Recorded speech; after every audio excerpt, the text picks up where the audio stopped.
Hi everybody, ഒരു പുതിയ life changing ഇൻഫർമേഷനുമായിട്ടാണ് ഇന്ന് ഞാൻ ഈ വീഡിയോയിലേക്ക് വന്നത്. നോക്കൂ, കോരിച്ചെരിയുന്ന മഴയത്ത് 3 ചെറുപ്പക്കാർ നടന്നു വരുന്നു. ഒരേ പ്രായമുള്ള, ആരോഗ്യ ദൃഢഗാത്രരായ, ഒരേ കമ്പനിയിൽ ജോലി ചെയ്യുന്ന, സമാന മനസ്കരായ 3 യുവാക്കൾ. നല്ല ശക്തമായ മഴയിലൂടെയാണ് 3 പേരും നടന്നു പോകുന്നത്. മഴ കൊണ്ടതിൻ്റെ പിറ്റേന്ന് രാവിലെ അതിൽ ഒരാൾക്ക് ശക്തമായ പനി ബാധിച്ചു. രണ്ടാമത്തെ ആൾക്ക് ചെറിയ ജലദോഷവും ചെറിയൊരു തുമ്മലും വന്നു, അതിൽ തീർന്നു. മൂന്നാമത്തെ ആൾക്കാവട്ടെ ലെവലേശം ഒന്നും സംഭവിച്ചില്ല. അദ്ദേഹം സാധാരണ പോലെ ലൈഫിൽ തുറന്നു പോകും. ഇവിടെ ഒരേ മഴ 3 പേർക്കും ഒരേ അളവിൽ കൊണ്ടിട്ടും എന്തുകൊണ്ട് ഇത് 3 പേർക്കും വ്യത്യസ്തമായി ഫീൽ ചെയ്തു എന്നുള്ളത് നാം ചിന്തിച്ചിട്ടുണ്ടോ? എക്സ് എന്ന് പറയുന്ന ഒരാളുടെ അടുത്ത ബന്ധത്തിൽപ്പെട്ട ഒരാൾ മരിക്കുകയോ അല്ലെങ്കിൽ വല്ല അത്യാഹിതം സംഭവിക്കുകയോ ചെയ്തപ്പോൾ അദ്ദേഹത്തിനത് പുഷ്പം പോലെ അല്ലെങ്കിൽ അദ്ദേഹത്തിന് ഹാൻഡി ആയിട്ടത് കൈകാര്യം ചെയ്യാൻ സാധിച്ചു.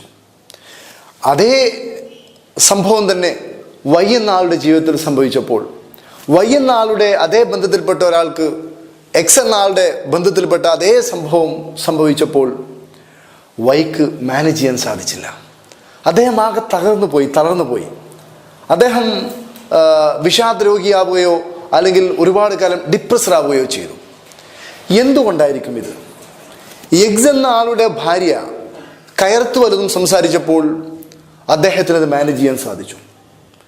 എന്നാൽ അതേ സംസാരം, അതേ നെഗറ്റീവ് വേർഡ്സുകൾ വൈ എന്ന ആളോട് പറഞ്ഞപ്പോൾ അദ്ദേഹത്തിന് താങ്ങാൻ സാധിച്ചില്ലെന്ന് മാത്രമല്ല, ഇത് കുടുംബ കലഹത്തിലേക്കോ വിവാഹമോചനത്തിലേക്കോ കോടതിയിലേക്കോ ഒക്കെ വലിച്ചേക്കപ്പെട്ടു.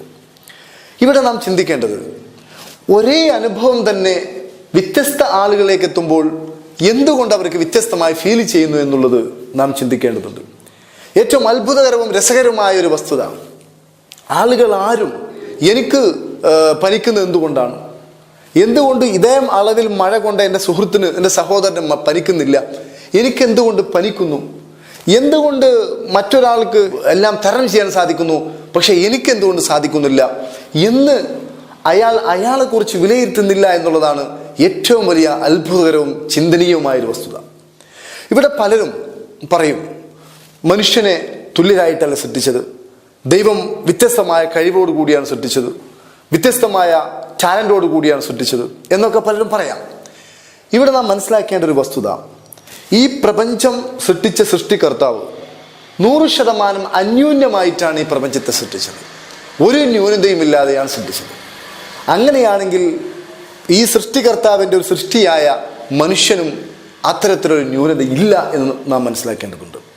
കാരണം സൃഷ്ടികളിൽ വരുന്ന പോരായ്മ അല്ലെങ്കിൽ പ്രൊഡക്റ്റിൽ വരുന്ന പ്രശ്നം എന്ന് പറയുമ്പോൾ അത് ഡിറക്റ്റായിട്ട് പോകുന്നത് അതിൻ്റെ കമ്പനിയിലേക്കാണ്, അല്ലെങ്കിൽ മനുഷ്യനെ സംബന്ധിച്ചിടത്തോളം മനുഷ്യൻ്റെ സൃഷ്ടിപ്പിലെ പോരായ്മ പോകുന്നത് ദൈവത്തിലേക്കാണ്. അപ്പോൾ അന്യൂന്യനായി സൃഷ്ടിച്ച ഈ മനുഷ്യനെ എന്തുകൊണ്ട് ഒരേ സംഭവം തന്നെ വ്യത്യസ്ത അളവിൽ ഫീൽ ചെയ്യുന്നു എന്നുള്ളതിന് ഉത്തരം നാം അന്വേഷിക്കുമ്പോൾ നാം മനസ്സിലാക്കേണ്ടത്, ഓരോരുത്തരും ഓരോ കമ്പ്യൂട്ടറാണ്. ഓരോരുത്തരുടെയും ഉള്ളിലുള്ള ഓരോരുത്തരുടെയും അനുഭവം ഓരോ പ്രോഗ്രാമിംഗ് ആണ്. ചെറുപ്പത്തിൽ തന്നെ നിങ്ങൾക്ക് എല്ലാവർക്കും അറിയുന്ന ഒരു ശാസ്ത്ര സത്യമാണ്, ചെറിയ പ്രായത്തിൽ നാം കേൾക്കുന്നതും കാണുന്നതും അറിയുന്നതുമായ സംഭവങ്ങൾ, സംഗതികൾ അങ്ങനെ തന്നെ അയാളുടെ ഉള്ളിൽ ഉല്ലേഖനം ചെയ്യപ്പെട്ട് കിടക്കുന്നു. മഴയത്തിറങ്ങിയാൽ പനിക്കും, മഴ കൊണ്ടാൽ പ്രശ്നമാണ്, മഴ കൊണ്ടാൽ അതിശക്തമായി പനി വരും എന്നൊക്കെയുള്ള ചെറുപ്പം മുതലെയുള്ള നിർദ്ദേശങ്ങളും അതുപോലെ തന്നെ സജഷൻസുകളും ഒക്കെ ആണ് ഒരാളെ ഈ രൂപത്തിൽ പരുവപ്പെടുത്തുന്നത് എന്നുള്ളതാണ് നാം മനസ്സിലാക്കേണ്ടത്. നമുക്ക് ആവശ്യമായ ശീലങ്ങൾ അല്ലെങ്കിൽ നമ്മുടെ ലൈഫിന് ആവശ്യമായ ഹാബിറ്റ്സുകൾ എങ്ങനെയാണോ ഉണ്ടായത് അതുപോലെ തന്നെയാണ്, അതേ അളവിൽ തന്നെയാണ് നമുക്ക് ആവശ്യമില്ലാത്ത നമ്മുടെ ശീലങ്ങളും ഉണ്ടായത്. ഉദാഹരണമായിട്ട് രാവിലെ 5 മണിക്ക് എഴുന്നേൽക്കുന്ന ശീലം, രാവിലെ എഴുന്നേറ്റതിന് ശേഷം മെഡിറ്റേഷൻ ചെയ്യുന്ന ശീലം, രാവിലെ എക്സസൈസ് ചെയ്യുന്ന ശീലം, ഇതൊക്കെ it is wonderful, it is useful one. ഒരു വ്യക്തിക്ക് ആവശ്യമുള്ള ഒരു ശീലമാണ്. ഇത് ഒരാളുടെ ലൈഫിൽ ഉണ്ടായിട്ടുണ്ടെങ്കിൽ തീർച്ചയായിട്ടും അത് അദ്ദേഹത്തിന് ഗുണകരമായ ഒരു ശീലമാണ്. എന്നാൽ രാവിലെ 8 മണി വരെ കിടന്നുറങ്ങുക, വായനയില്ല, മെഡിറ്റേഷൻ ഇല്ല, കൃത്യമായ പ്ലാനിങ് ഇല്ല, അടുക്കും ചിട്ടയില്ലാത്ത ജീവിതം. തീർച്ചയായിട്ടും ഇതും ഒരു പ്രോഗ്രാമിംഗ് ആണ്, പ്ലാനിങ് ആണ്. ആവശ്യമുള്ളത് പ്ലാനിങ് ആയതുപോലെ തന്നെ പ്രോഗ്രാമിംഗ് ആയതുപോലെ തന്നെ അവന് ആവശ്യമില്ലാത്തതും അവൻ്റെ പ്രോഗ്രാമിംഗ് തന്നെയാണ്. ഇവിടെ നാം മനസ്സിലാക്കേണ്ടത്, നമുക്ക് ആവശ്യമുള്ള പ്രോഗ്രാമിംഗ് നിലനിർത്തി ആവശ്യമില്ലാത്ത പ്രോഗ്രാമിംഗ് ഏതെല്ലാമാണെന്ന് കണ്ടുപിടിക്കാൻ നാം സന്നദ്ധനാവണം എന്നുള്ളതാണ്.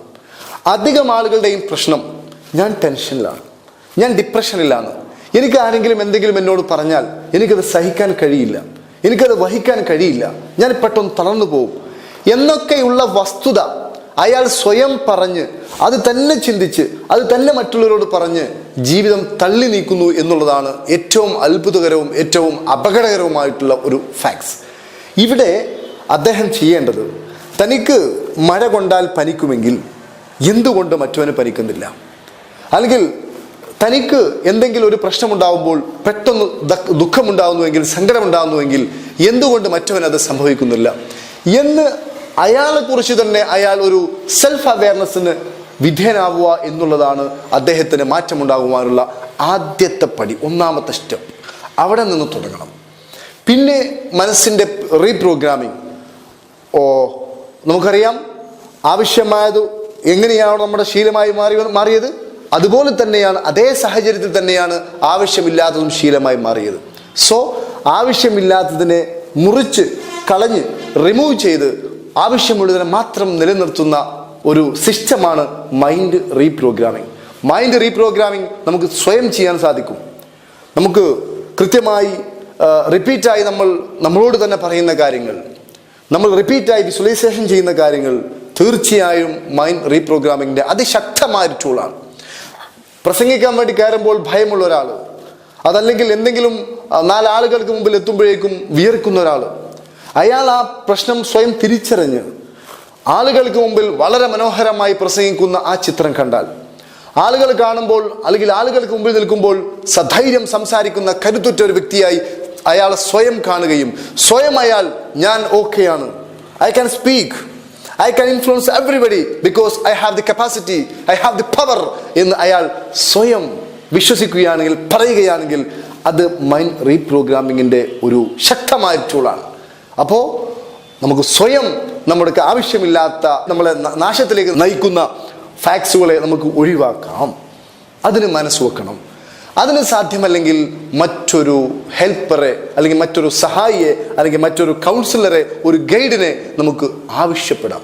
തീർച്ചയായും നമുക്ക് ഏതൊരവസ്ഥയിലുള്ള ആളാണെങ്കിലും ശരി, അദ്ദേഹത്തിൻ്റെ ലൈഫിനെ നമുക്ക് മൈൻഡിൻ്റെ റീപ്രോഗ്രാമിങ്ങിലൂടെ, റീകണ്ടീഷനിങ്ങിലൂടെ നമുക്ക് തീർത്തും മാറ്റി പുതിയൊരു വ്യക്തിയാവാൻ സാധിക്കും. അതിന് ഒന്നാമത്തെ step, you have to identify. നിങ്ങൾ തിരിച്ചറിയണം, ഇതാണ് എൻ്റെ പ്രശ്നം, എനിക്ക് ഇന്ന പ്രശ്നമുണ്ട് എന്ന് തിരിച്ചറിയണം. ആ പ്രശ്നമുണ്ടാവാൻ കാരണം സാഹചര്യങ്ങളാണ്, അല്ലെങ്കിൽ സജഷൻസുകളാണ്, അല്ലെങ്കിൽ മോഡലുകളാണ് എന്ന് തിരിച്ചറിയുക. അതുമുതൽ മാറ്റങ്ങൾ തുടങ്ങുന്നു. അത് നമുക്ക് സെൽഫായിട്ട് തീർച്ചയായിട്ടും റീപ്രോഗ്രാം ചെയ്യാം. അതല്ലെങ്കിൽ ഒരു കൗൺസിലറുടെ സഹായം തേടാം. ഏതായാലും ശരി, വളരെ സന്തുഷ്ടകരമായൊരു ജീവിതമാണ് നമ്മുടെ അവകാശം. അതിന് നാം അർഹരുമാണ്. അതുകൊണ്ട് ഇന്നു മുതൽ ഒരു തീരുമാനമെടുക്കുക. നിങ്ങളുടെ ലൈഫ് മാറണമെന്നുണ്ടെങ്കിൽ നിങ്ങൾ തന്നെ തീരുമാനിക്കുക. രസകരവും അത്ഭുതകരവുമായൊരു വസ്തുത, ഒരാൾക്ക് വല്ല അസുഖം, വല്ല ഹെഡേക്കോ, ഒരു സ്റ്റൊമക്കേക്കോ വല്ല അസുഖം വന്നു കഴിഞ്ഞാൽ അവർ ഡോക്ടറെ അടുത്ത് പോകുന്നു, യാതൊരു പ്രയാസവുമില്ല. അവർ ഡോക്ടറെ കൺസൾട്ട് ചെയ്യുന്നു, അല്ലെങ്കിൽ ആവശ്യമായ മരുന്ന് മെഡിക്കൽ ഷോപ്പിൽ നിന്ന് വാങ്ങുന്നു. അതിന് യാതൊരു ബുദ്ധിമുട്ടുമില്ല, ആളുകൾക്കിടയിൽ പ്രശ്നമില്ല. എന്നാൽ തനിക്കൊരു മാനസികമായ വല്ല പ്രശ്നവും സംഭവിച്ചു കഴിഞ്ഞാൽ, ഉദാഹരണമായിട്ട് എന്തെന്നറിയില്ല, രാവിലെ എഴുന്നേറ്റതിന് ശേഷം മനസ്സിന് സുഖമില്ല, അല്ലെങ്കിൽ തൻ്റെ അടുത്ത ബന്ധു മരിച്ചതിന് ശേഷം തനിക്ക് ഒരു മനസ്സിന് ഇതുവരെ ഒരു മാറ്റം വന്നിട്ടില്ല, ഇങ്ങനെയൊക്കെ മാനസികമായി പ്രയാസം അനുഭവിക്കുന്ന ഒരാൾ അതാരോടും പറയാതെ സ്വയം മനസ്സിൽ ഒതുക്കി അദ്ദേഹത്തെ തന്നെ ഇഞ്ചിഞ്ചായി കൊന്നുകൊണ്ടിരിക്കുന്ന, നശിപ്പിച്ചുകൊണ്ടിരിക്കുന്ന അതിദാരുണമായ ഒരു വസ്തുതയാണ് നാം കണ്ടുകൊണ്ടിരിക്കുന്നത്. അതിന് പകരം തീർച്ചയായിട്ടും അതിന് സൊല്യൂഷനുണ്ട്. നിങ്ങൾ ഒരിക്കലും ദുഃഖം സഹിക്കേണ്ട ആളല്ല, നിങ്ങൾ ഒരിക്കലും പ്രയാസം സഹിക്കേണ്ട ആളല്ല. അതുകൊണ്ട് അതിന് ഒരു കൗൺസിലറെ സമീപിക്കുന്നതിനോ ഒരു ഉപദേഷ്ടാവിനെ സമീപിക്കുന്നതിനോ യാതൊരു തകരാറുമില്ല. നമ്മളത് സമീപിക്കാതിരിക്കുന്നതും ഒരു പ്രോഗ്രാമിംഗ് ആണ്. അതുകൊണ്ട് ഇന്നു മുതൽ നിങ്ങളുടെ ലൈഫ് മാറണോ, നിങ്ങളുടെ പ്രോഗ്രാമിംഗ് മാറ്റണം. സങ്കടം, ദുഃഖം, ദേഷ്യം എല്ലാം പ്രോഗ്രാമിംഗ് ആണ്. ദാരിദ്ര്യം ഉൾപ്പെടെ പ്രോഗ്രാമിംഗ് ആണ്. So if you want change your life, you must change your programming. ഈ ഒരു വീഡിയോ നിങ്ങളുടെ പ്രോഗ്രാമിംഗ് അല്ലെങ്കിൽ നിങ്ങളുടെ അവസ്ഥ നന്നാക്കുവാനുള്ളൊരു തീരുമാനം നിങ്ങൾക്ക് എടുക്കുവാൻ സഹായിക്കുമെന്ന് ഞാൻ വിശ്വസിക്കുന്നു. ഈ ഒരു ഇൻഫർമേഷൻ നിങ്ങൾ പരമാവധി ആളുകളിലേക്ക് കൈമാറണം. ഈ വീഡിയോ, ഈ യൂട്യൂബ് ചാനൽ സബ്സ്ക്രൈബ് ചെയ്ത് നിങ്ങൾ സഹകരിക്കണം, ഷെയർ ചെയ്യണം, ഇൻഫർമേഷൻ സ്പ്രെഡ് ചെയ്യണമെന്ന് പറഞ്ഞാൽ ഏറ്റവും വലിയൊരു നന്മയാണ്. So let's see again next video.